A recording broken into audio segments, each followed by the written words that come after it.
Right now at 5, attorneys for former President Donald Trump reportedly met today with special counsel Jack Smith.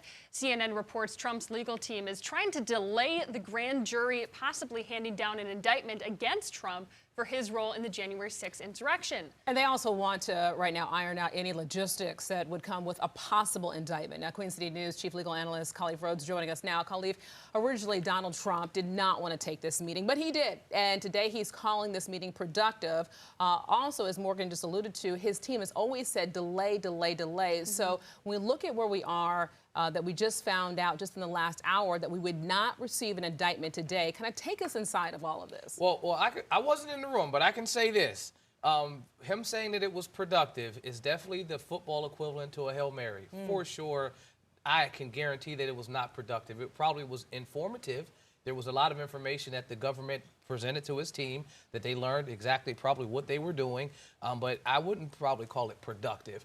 That's the equivalent of wet spaghetti, throwing it on the wall and seeing what would stick. That's not a defense to any type of charges, but I think that would probably go more to his base, to let them know that, hey, I'm still out of the water. But these are very serious charges. So it's kind of like him controlling his own narrative. That's his whole MO the entire time. And so if you can't win in the court, you'll attempt to win in the court of public opinion. And if you're running for office, that's the only court that really matters right now. You mentioned just briefly about charges. Do we know what charges he faces? And so originally, when this word of the letter got out and the potential indictment got out, I believe the Wall Street Journal had put out that they believed that there were 3 charges: a deprivation of rights charge, and that's probably the most serious.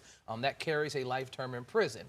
But the conspiracy to defraud or commit offense against the government, that's the one that we all can point to. It would seem that every piece of evidence is pointing to the January 6th incident that Jack Smith and his team will use for that charge, which seems like the low-hanging fruit, that it's easy to show that the president or former president attempted to manipulate the Electoral College votes. Obviously, we see what just happened in Michigan a few weeks back. And so connecting those things, I think, is what this indictment will have. And then the last portion was the witness tampering. And so combining all 3 of those charges is what I would anticipate some form of variation to be brought against the former president. So this could be the 3rd indictment that he's dealing with. How could this indictment affect the other indictments? We have the hush money payments out of Manhattan and the mishandling of documents at Mar-a-Lago. Timing.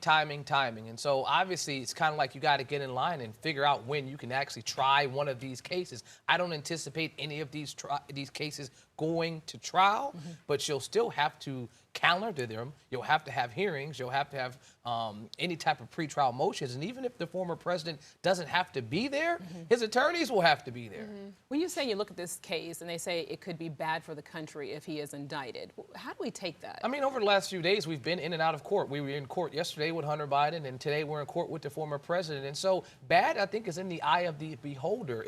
And I think it puts us in a slippery slope that we don't want to go down. If we're saying it's bad on one side for the former president to be charged and or convicted, I think that's a bad precedent to start, just because that person, we should not pick and choose who could be, convicted. And then if we're saying it's bad if they don't charge him, I think we should allow the letter of the law to play its course and let the people, a jury of his peers, decide it, or allow him to take a plea to whatever occurs. But we can't say that it's bad just because the process is happening. This is what our government is built on. We're built on rules and built on law. All right. Voters will be watching for sure. All right, Khalif, thank you.